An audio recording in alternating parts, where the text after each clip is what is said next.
Can you guys tell that I'm filming a different video but on the same day, and all I did was just change my dress?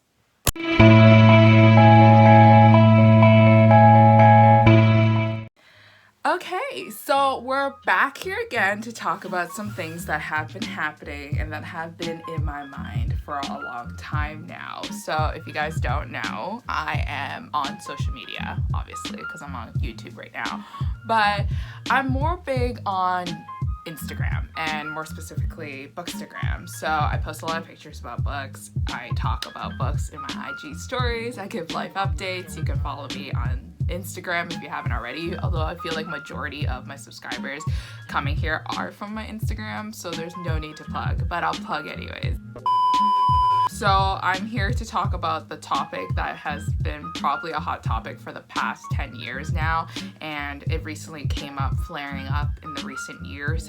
I've since been on Bookstagram and since been on social media, and that is the feeling of not feeling good enough to be anywhere. So I know I've seen some videos where they, on BookTube specifically, where the booktubers don't feel like that they belong there, that they're not good enough, that they're not making the content that anybody wants to see because they don't see the rise in views or they don't see the rise in subscribers. And that's the same thing that's happening on Bookstagram now. If you guys are new to Bookstagram, it's kind of like this main topic that has been happening ever since the algorithm change on Instagram, where the photos are not going in the order that it's being posted, and it is being lost in people's feeds where they can't see it anymore, so therefore the interactions have been less, comments have been down, likes have been down, and I am not a stranger to what's happening on Instagram. Whatever is happening to you is definitely happening to me, and you can see it in the results of my posts, and you can see the results in the amount of followers that I'm growing throughout the whole year. So I guess this video would just be talking about tips and tricks on how to get over not feeling good enough, and to basically discuss how I don't feel good enough as well. So the first thing that we should keep in mind is that social media is just social media.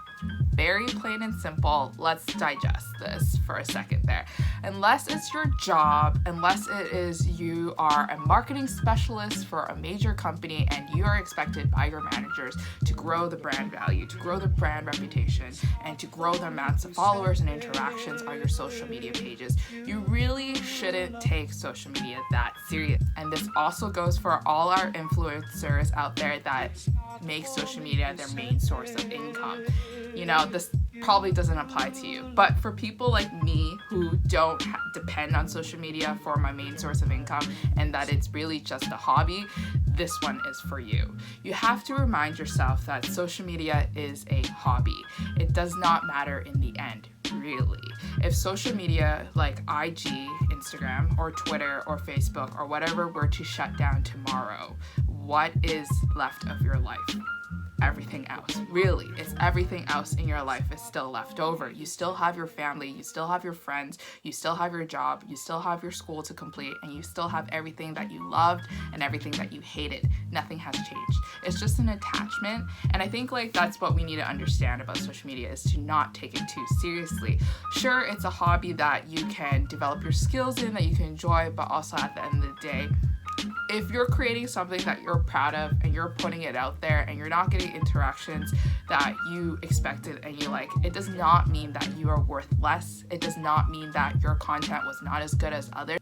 And it just means that it was not lucky enough to beat the time where there is just an overflooding amount of content being posted on the internet. You are literally one of millions and millions and millions and billions of posts that are happening to be posted around the world right now.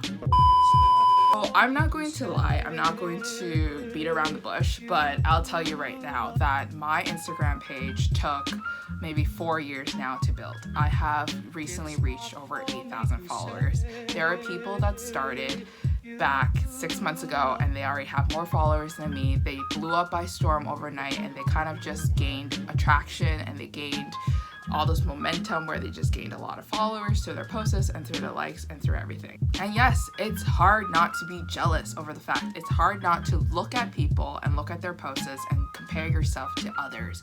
And I guess like that's the second point, where you kind of learn to compare yourself to others, but also learn not to compare yourself to others. And now what I mean about that is that I compare myself to others in the fact of, I ask myself, like, what am I doing differently from the other person? Maybe they're using more tags than me. Maybe they're using different tags than me that picks up attraction on Instagram, or picks up attraction on YouTube, or picks up attraction such as that. Maybe they have other social media platforms to promote their posts, and that's why I'm not getting the attraction that they have. Or maybe it's just because of the style and quality of the posts that they're putting on Instagram that is different from me, and that's something I can learn about. But also, here's the thing. Don't compare yourself to others. And recently, this took over a month now, where I kind of grew comfortable with myself to admit that I need to learn more about the art of photo taking and to try out different styles that might be working out better for other people as well. You know, instead of doing a traditional flat lay photo, maybe I'll include more parts of my body and like different shots and different angles. And it's a good thing because it kind of reminds me, and this kind of leads into the next topic, but it kind of reminds me of the reason why I even started Bookstagram in the first place. The third topic I want to talk about is basically your reason why you decided to join what you did. So I joined Bookstagram 4 years ago now because I loved books, and I saw pictures of books and people taking pictures of books, and this was brand new to me. I did not know that people took pictures of books and people promoted and talked about books on Instagram. I used to hate Instagram because my life is a little bit boring, and there's nothing Instagrammable about my life to like brag about. So I was denying the app. I didn't even need the app on my phone until I saw people talk about books. It's something that I'm passionate about. So I wanted to join because I saw pictures of books that I had, and I was like, I could probably take a better photo than them. I didn't, but I learned. And the thing is that I reminded myself of why I joined Bookstagram, and the reason why is to create something, to make something that I'm proud of, to put something I'm proud of out there for everyone who follows me and everyone out on the platform to see, and to kind of go like, that's a nice photo. Good job, Lisa. Moving forward. And then slowly I kind of gained momentum where I kind of just wanted to build all my social media platforms so I could work more closely with publishers that I work with today so that I can get advanced reader copies. And like, I just reminded myself of my core values, and since I already work with majority of all the publishers that I have in Canada right now, I went back to my core. I went back to the reason why I started, and that's to improve my skills. Halfway through, I kind of scrolled through my Instagram and I reflected upon myself that most of my pictures were not going up to the standard that I myself set up for myself. I noticed that some of my work was getting a little bit sloppy, maybe the quality was not that great, or maybe the picture and the poses and the angles have been done before, and it was no longer interesting for me to see, regardless of like how my followers enjoy it. So over the past month, I've been experimenting and I've been learning from different Instagrammers and inspirations on Pinterest, and hopefully I can see the results as they come. And honestly, I think I do. I really get excited about posting photos now because I think that my photos are fresh, and a lot of my followers and a lot of my friends have also praised me for my change of feed as well. So it makes me feel good that I'm no longer caring about followers in general, and I'm more caring about the art and the reason why I joined Instagram. So maybe you should kind of go back and reflect upon why you started. It's not because of the followers, not because of the likes, and it's probably just because you just wanted to talk about books and maybe build human interactions and connections on the platform itself. And another thing is that if you realize that it's taking a mental toll on you, if it's just not happening for you, if you're just constantly stressed out, you're depressed, and it's giving you anxiety, you know, there's sometimes social media does give people anxiety. Maybe you should take a step back. Maybe you should just take a break, kind of reflect on what's important to you and what's more important to work on, rather than focusing on numbers and what makes you sad and upset.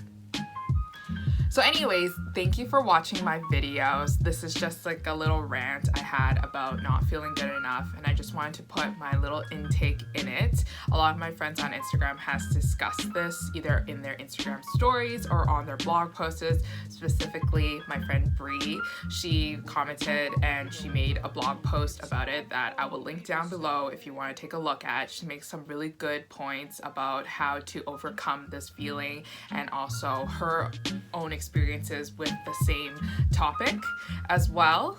Subscribe down below if you want to listen to more about my rants and a lot more about my topics that I find interesting, and also about books, obviously. Good to see ya. Don't know what that accent was. Goodbye. Can't let you go. I can't let you go. 괜찮아, 우리 운명적 I'm gonna get you.